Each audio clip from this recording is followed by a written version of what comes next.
آج پورے پاکستان میں عزاداران امام حسین کی جانب سے عبادت عزاداری میں چہلم کے عنوان سے بھرپور شرکت ہے،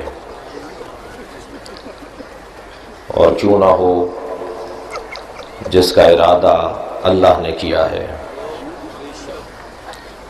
جسے زندہ اللہ دیکھنا چاہتا ہے، جس کے پیچھے نگاہ خاص حضرت زہرا ہے۔ ایک ایک عزادار اور ایک ایک غمخوار امام حسین،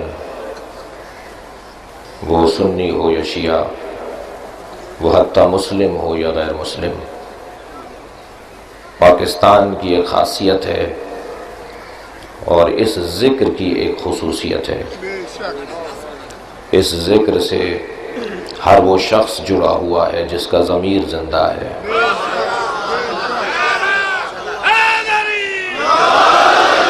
اس ذکر سے ہر وہ شخص وابستہ ہے جس کی فطرت باقی ہے۔ لہذا پورے پاکستان میں سنی شیعہ سب مل کر امام حسین کی عزاداری میں مصروف ہیں۔ فرق اتنا ہے کہ شیعہ میزبان ہے اور یہ سعادت مندی اور یہ رفعت اور یہ بلندی اہل تشیع کو حاصل ہے۔ شیعہ عزاداری کے مالک نہیں ہیں، عزاداری کے نوکر ہیں۔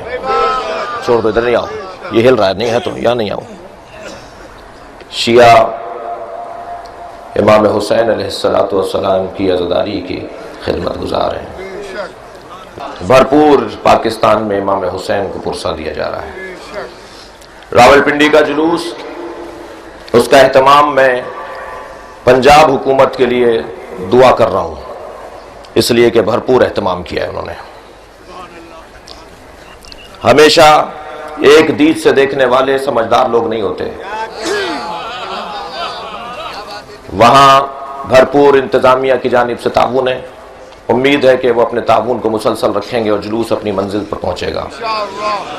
اور یہ جلوس بھی پاکستان کا مرکزی جلوس ہے جس میں آپ شریک ہونے جا رہے ہیں، اور اس جلوس کو آخر تک پہنچانا ہے۔ کوشش کریں کہ تھکن ہم پر طاری نہ ہونے پائے اور یہ جلوس آخر تک اپنی منزلوں پر پہنچے۔ اچھا جملہ تھا پاک محرم کے صدر صاحب کا کہ کہیں سے پتھر آئے تو پتھر واپس نہیں پھینکنا، اس لیے کہ جس کے کاندھے پر حسین کا تابوت ہو اسے کسی اور چیز کی فکر نہیں ہے، جس کے ہاتھوں میں حضرت عباس کا علم ہے اسے اپنی پرواہ نہیں ہے، جس کے پیش نظر جلوس کی منزل ہے اسے اپنے بارے میں کوئی خیال نہیں ہے۔ پتھر واپس نہیں جائے گا، کوئی شرارت ہو تو وہ واپس نہیں ہوگی، اس لیے کہ ہم مظلوم کے ماننے والے ہیں۔ اور یہ ذہن میں رہے، وقت گزر جاتا ہے، مظلومیت باقی رہتی ہے۔ جو رسیاں باندھ کر لائے تھے آج ان کی قبروں کا پتہ نہیں ہے، اور جس کے ہاتھ میں رسی بندھی ہوئی تھی آج اس کا مزار ہدایت کا اور رہنمائی کا ایک عنوان ہے۔ پوری دنیا کے لوگ اس جانب رخ کر کے دیکھتے ہیں تو انہیں ہدایت نصیب ہوتی ہے۔ ہم عزاداری کے بغیر جی نہیں سکتے، اور یہ کیفیت ہماری آباء و اجداد سے ہمیں منتقل ہوئی ہے، اور یہ کیفیت آئندہ نسلوں میں بھی جاری و ساری رہے گی۔ عزیزو، سچے لوگوں کا تذکرہ ہے۔ اے زینب، یہ عہد تو ہم نے اللہ سے کیا تھا۔ یہ جو کربلا کا واقعہ ہے، صدقوا ما عہد اللہ علیہ، یہ ان لوگوں کا قصہ ہے جنہوں نے اپنے اللہ سے کیے ہوئے وعدے کو پورا کر دیا۔ فَمِنْهُمْ مَنْ قَضَى نَحْبَهُ، ان میں سے کچھ ہیں جو اپنے وعدے کو پورا کر چکے، کچھ وہ ہیں جنہوں نے وعدہ پورا کیا کربلا میں، کچھ وہ ہیں جنہیں کوفے میں وعدہ پورا کرنا ہے، کچھ وہ ہیں جنہیں شام کے بازاروں سے وعدہ پورا کرتے ہوئے گزرنا ہے، کچھ وہ ہیں جنہیں دربار شام تک پہنچنا ہے، یہ در حقیقت وہ لوگ ہیں کہ جو اپنے وعدے کو پورا کر رہے ہیں. سلام ہو زینب کبریٰ پر. آج کا دن زینب کبریٰ کی فتح کا دن ہے. آج وہ بی بی جس کے ہاتھوں میں رسیاں بندھی ہوئی تھی، جسے کربلا میں جب اسیر بنایا گیا تو مڑ مڑ کر ترائی کی طرف دیکھ رہی تھی. آپ جب جناب زینب کی زیارت کو جائیں تو بی بی کا زیارت نامہ ضرور پڑھیں گے. زیارت نامے کے آغاز میں ہی لکھا ہوا ہے سلام ہو اس بی بی پر. جب کربلا میں اسے اسیر بنایا جا رہا تھا تو بار بار عباس کو پکار رہے تھے، اے عباس تم نے مدینے میں مجھے سوار کروایا تھا، اب تمہاری بہن سوار ہو رہی ہے، آؤ سوار کرواؤ. عجب نہیں عباس کی لاش کانپتی ہو. اے آقا زادی اگر مشیت کا حکم ہوتا تو یہ منظر نہ ہوتا.